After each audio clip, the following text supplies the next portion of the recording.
I am Vince Macapas, so I'm going to continue the report. So, the Sulu region. Sulu Archipelago is located in the southwest part of the Mindanao Island group, bordering the Sulu and Celebes Sea. And the capital of Sulu is Jolo. It is located on Jolo Island, and it is the most populous municipality in the province. And the province of Sulu, it has a land area of 454,716 hectares. So, major industries, agriculture, fishing, and livestock.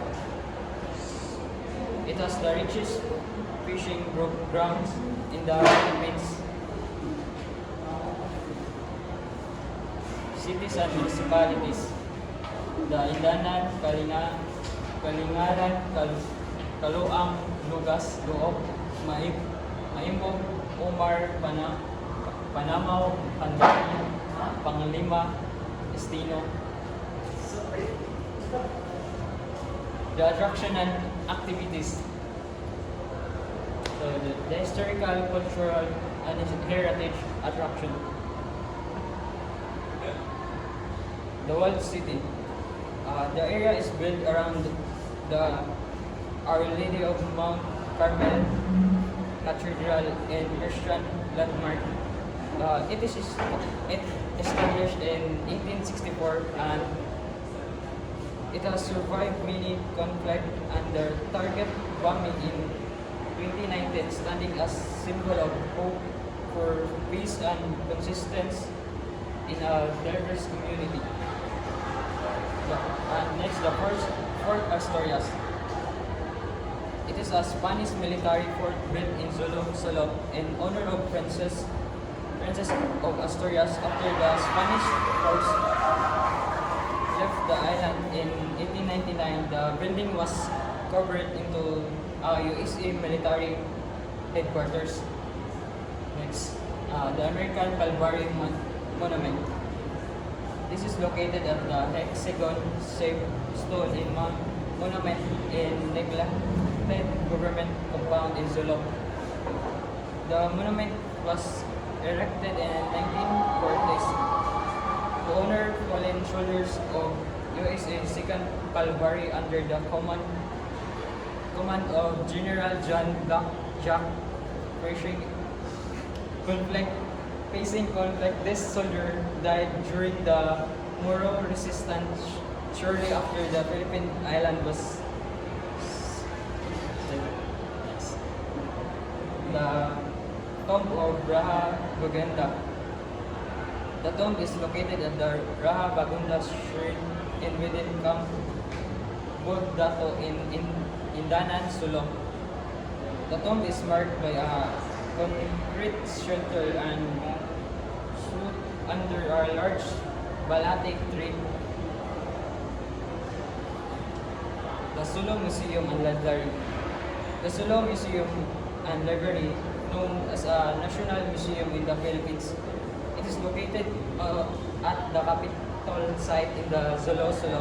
It is open at public from Tuesday to Sunday, 9 a.m. to 5 p.m. and the admission is free. Next, the Princess Tarhata Shrine.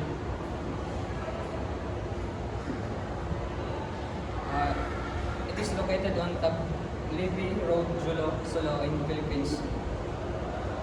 The Tahara Kirima, first Filipino Muslim leader, was born in 1904 in Sulu, Muhammad. A natural attraction. So, Pala River.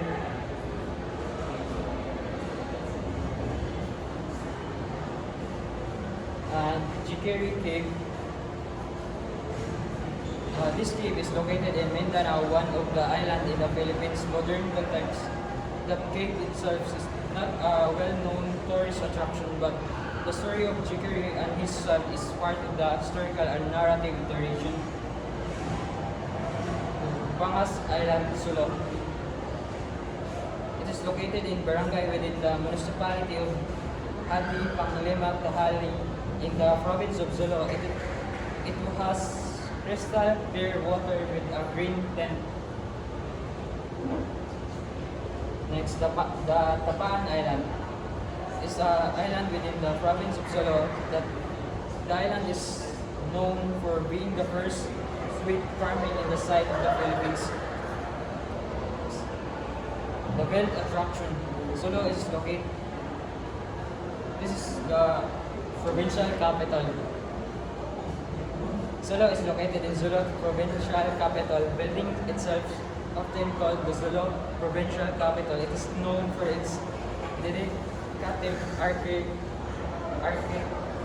that builds on with Islamic picture golden dome and minaret-like towers. Snakes.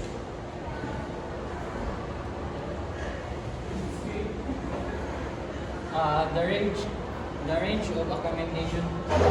If you're looking affordable stay at Sulu, this is the I recommend. So the Sulu Space Keeper Inn.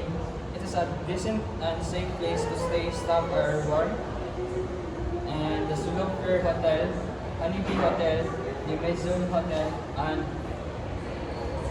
in our hotel.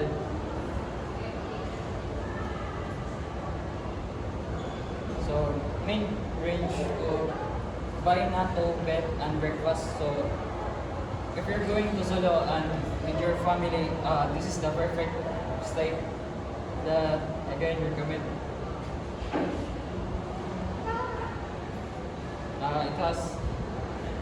It is located at Lot 27, Block 5, Kayugan Village, Sulu. Originally built for a family, it's give you the comfortable of being home. Next, food and delicacies. The Tayula soup, chicken pie, yang, beef korma, and spicy satay. And the festival, we have the Mangosteen Festival held on September. It is a cultural and food festival celebrating the mangosteen made from mangosteen-like drinks and ice cream and aims to boost the fruit economic and tourism potential. Next, the Tawi-Tawi. It is located the Bangsamoro, Mindanao part of Sulu Archipelago. The capital of Tawi-Tawi province is Bangao. It has 36,545 hectares. And next, the major industries is fishing, agriculture, and sweet herb.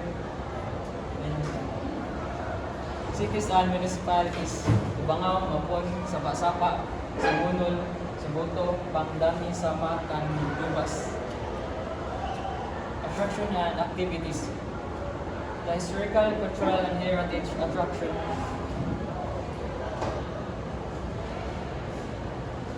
Sikmakdong Mosque. It is located Tubig Indangan, Simbon, Tawi-Tawi, Philippines. It is recognized as the first and oldest mosque in the Philippines, built in 1380s by the Arab trade in the missionary Sheikh Karimul Maktoum. Next, the tomb of Sheikh Maktoum. Then the natural attraction of Tawi-Tawi. The Gusok Reef and the Turtle Island. It is the only major nesting site from green sea turtle in the Philippines and the entire Asian region, making it a cultural location from conservation.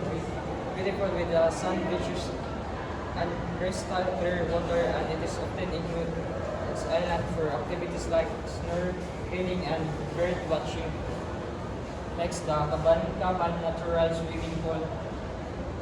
It is a unique body of water with surrounding cliff and a cave entrance that connects to other pool.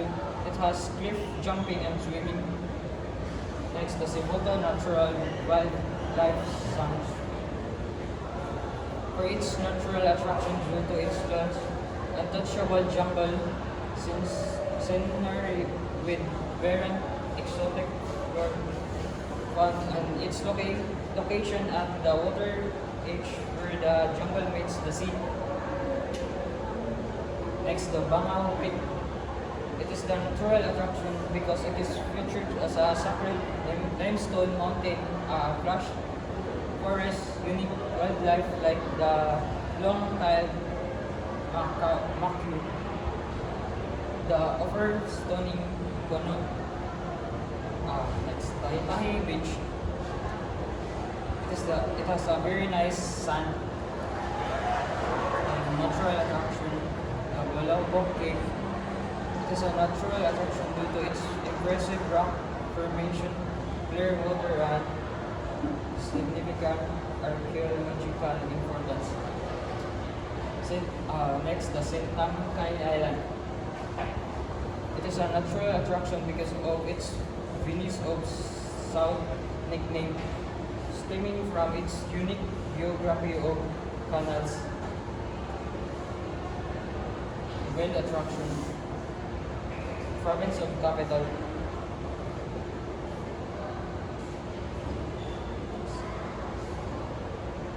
Range of accommodation. We have the Rachel Place Hotel, Beachside Inn, Hotel Joanna, Vicky Pension House, Porch by Hotel and Restaurant. This is a perfect family design for a small family that plays a very homely, comfortable, and clean both inside and out, originally all for 3 air conditioning. And it is affordable, less than 1,500 per night. Next, the Mind Range.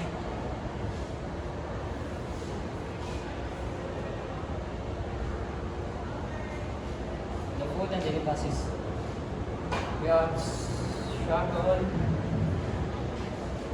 Cataraga region, then Buso, Pialang is Otak-otak, Siangla, Kyoto, Jintan, Chicken Pianggang, Tiola, Itom.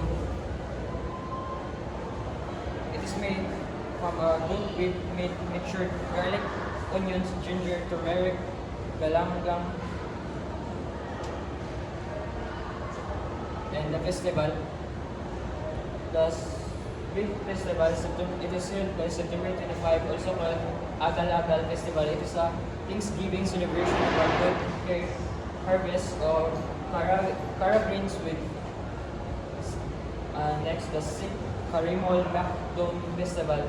It is held November 7, commemoration for his good deeds for bringing Islam to the land of Mindanao, similar to the Shraf Kabungsoan Festival in Maguindanao. So that's all about my report. Thank you. And we will show you a video.